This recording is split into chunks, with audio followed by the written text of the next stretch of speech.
¿Qué pedimos al título de una novela?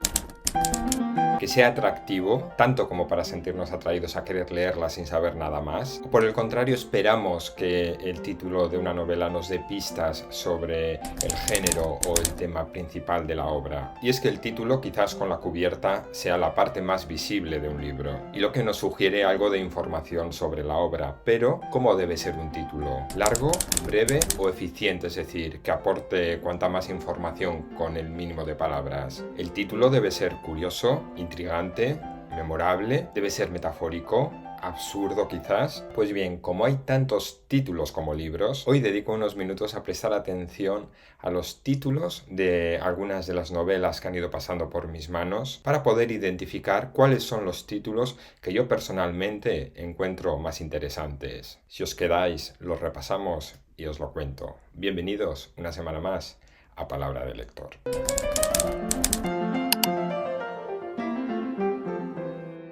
En general, tengo bastante mala memoria para los títulos de los libros que leo. Muchos los altero, les cambio palabras, incluso alguno acabo olvidando del todo. Pero sin embargo hay otros muchos que se me quedan grabados a fuego. ¿Es esto una cuestión personal o hay acaso fórmulas efectivas a la hora de titular? ¿Son mejores los títulos largos? Si hablamos de títulos largos, a mí por lo menos me vienen rápidamente a la cabeza un pro y un contra. A favor, que son títulos suficientemente largos como para invitarnos a imaginar el universo al que representan. Pero por otro lado, son títulos que quizás sean más complicados de memorizar. Y vamos con ejemplos. Porque un claro ejemplo de una obra con un título generoso en palabras puede ser esta que tengo aquí de 1610, que no es otra que El ingenioso hidalgo Don Quijote de la Mancha. Un título que ya de por sí mismo nos puede aportar cierta información, pero es que una vez que leemos esta novela podemos comprobar que todas estas palabras están minuciosamente seleccionadas para representar el contenido de la obra. Tenemos un personaje ingenioso, un hidalgo que representa el ideal de la nobleza, un nombre propio que no es ni siquiera el nombre real del protagonista, sino que es el nombre que él mismo se atribuye para identificarse con un caballero andante, y de la Mancha, donde se nos sitúa ya geográficamente. Es decir, un título que ya nos da a priori bastante información de lo que nos podemos encontrar en su interior, y que una vez leída la novela, como digo, podemos darnos cuenta de que este título no es un título al azar. Y si hablamos de títulos largos, que creo que no es el título más largo del mundo, pero sí por lo menos el más largo que creo que ha pasado por mis manos, es Robinson Crusoe. Esta novela que realmente lleva como título Vida y extrañas y sorprendentes aventuras de Robinson Crusoe, marino de York, que vivió 28 años solo por completo en una isla deshabitada en la costa de América, cerca de la desembocadura del gran río Orinoco, tras ser arrojado a tierra, en el que perecieron todos los hombres menos él, con un relato de cómo al fin fue extrañamente rescatado por piratas, escrito por él mismo.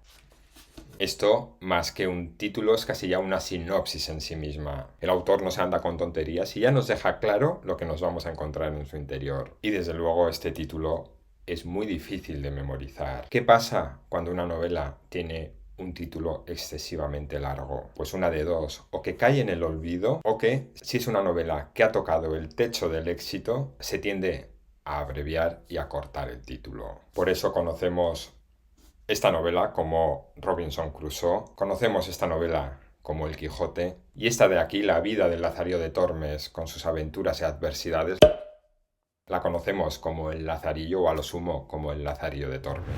Y aunque después de esta etapa de títulos tan largos llegarían otros momentos donde los títulos serían mucho más escuetos y reducidos, es verdad que esta tendencia o esta fórmula a elaborar títulos largos se ha visto repetida a lo largo de la historia de la literatura. Encontramos, por ejemplo, en el siglo XIX, la época dorada de las novelas, muchos libros con títulos descriptivos que nos pueden indicar algo sobre el contenido de la obra. La Vuelta al Mundo en 80 días, Historia de dos ciudades o La Dama de Blanco, entre otros. Veríamos años después novelas de autores como García Márquez con títulos como El amor en los tiempos del cólera, El capitán no tiene quien le escriba o Crónica de una muerte anunciada, entre otros. Y me viene a la cabeza incluso autores de bestsellers como Stieg Larsson y su saga Millennium. Los hombres que no amaban a las mujeres, La chica que soñaba con una cacería y un bidón de gasolina, o La reina del palacio de las corrientes de aire. Estos títulos, llamativos cuanto menos, se basan en elementos claves de la trama y de sus personajes. Si tuviera que destacar una novela con un título largo que a mí personalmente me llamara la atención, es esta que tengo aquí, El verano en que mi madre tuvo los ojos verdes. Es largo pero sugerente y casi poético. Alude al verano, un término muy evocador y que entre otras cosas nos puede transmitir cierta nostalgia. Alude a una madre, algo que quizás nos acerque a la ternura y a unos ojos azules. Y dejamos ahora los títulos largos de un lado para preguntarnos, ¿son mejores los títulos cortos?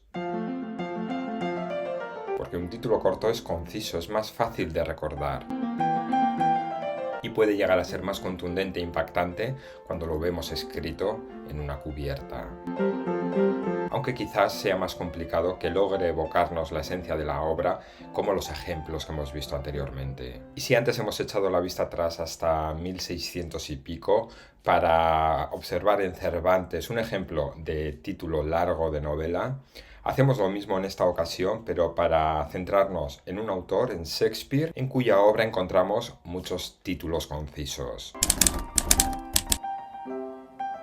También Romeo y Julieta, Antonio y Cleopatra, El rey Lear, es decir, títulos que aluden directamente a los personajes de sus obras.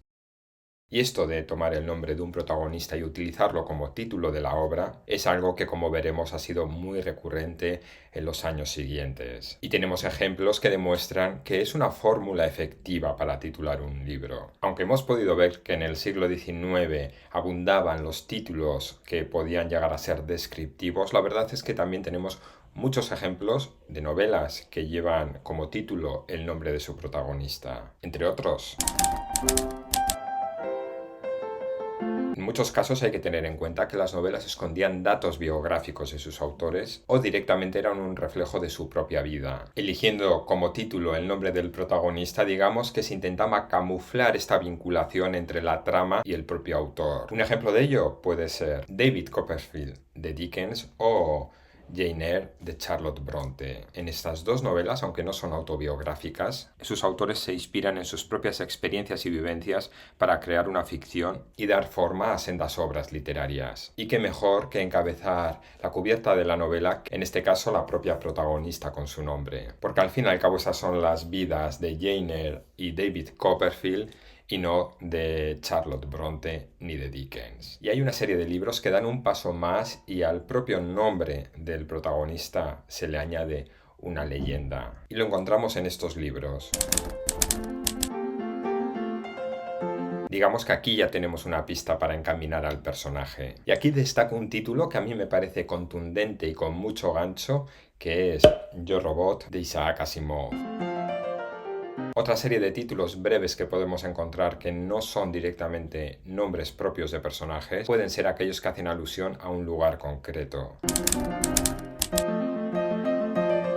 Sabemos antes de leerlos que la localización o el emplazamiento de la trama va a jugar un papel muy importante. Esto ocurre, por ejemplo, en Sagwan Island de David Vann. Ya el título nos indica que una isla será un punto importante en la trama, tanto como para que la novela lleve su nombre. ¿Y qué nombre? Pues un nombre que, si lo buscamos, ya nos lleva al sur de Alaska, por lo que rápidamente podemos vincularla a un lugar salvaje, alejado y de difícil acceso. Y todo esto será clave para el desarrollo de la trama que encontramos en esta historia. Pero si tengo que destacar un título breve, escueto, conciso, que impacta visualmente cuando lo vemos escrito y sonoramente cuando lo escuchamos o lo pronunciamos, y porque además es un término o un concepto que da pie a sacarle muchas interpretaciones, es este de aquí, Nada, la maravillosa novela de Carmen Laforet. Un título que lo podemos identificar con un vacío existencial, con una falta de expectativas, con una sensación de desencanto, con ausencia o con desinterés. Para mí, todo un acierto para una novela, más aún cuando conocemos su contenido y comprobamos que ha sido muy oportuno.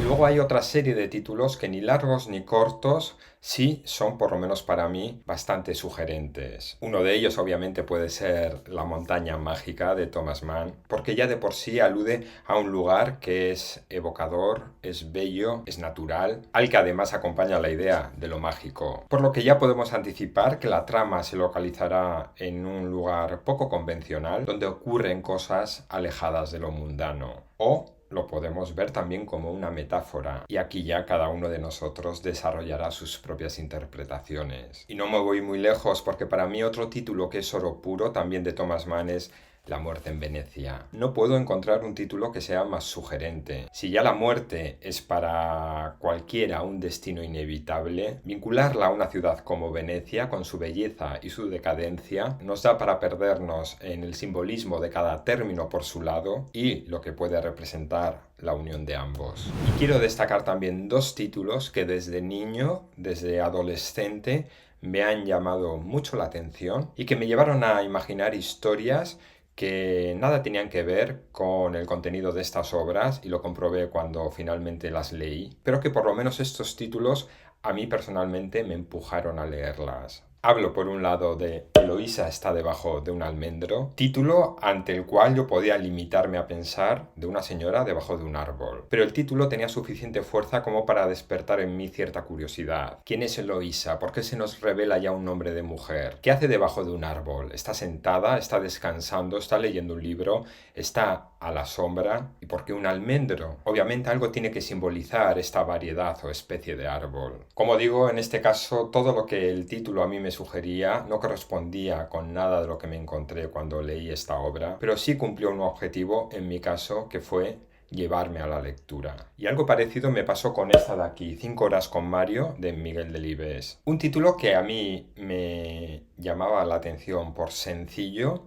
y de sencillo me parecía misterioso, porque yo creía que no me aportaba información suficiente como para poder rascar algo de información sobre la trama. Me negaba a simplificar la acción a una trama donde alguien simplemente pasaba 5 horas con un hombre llamado Mario, que es básicamente lo que nos sugiere este título. Cuando lo leí descubrí que las 5 horas a las que alude este título es el tiempo que la protagonista pasa velando el cadáver de su marido, que a propósito se llamaba Mario. La única sorpresa, y por qué se omite, es que había un cadáver. Aunque más adelante, pensando en ello, vi que tampoco era tan sencillo como aparenta ser. Y cuando reflexionamos sobre ello e intentamos interpretar, podemos llegarnos a dar cuenta de que quizás este título trascienda la aparente sencillez que quiere transmitir.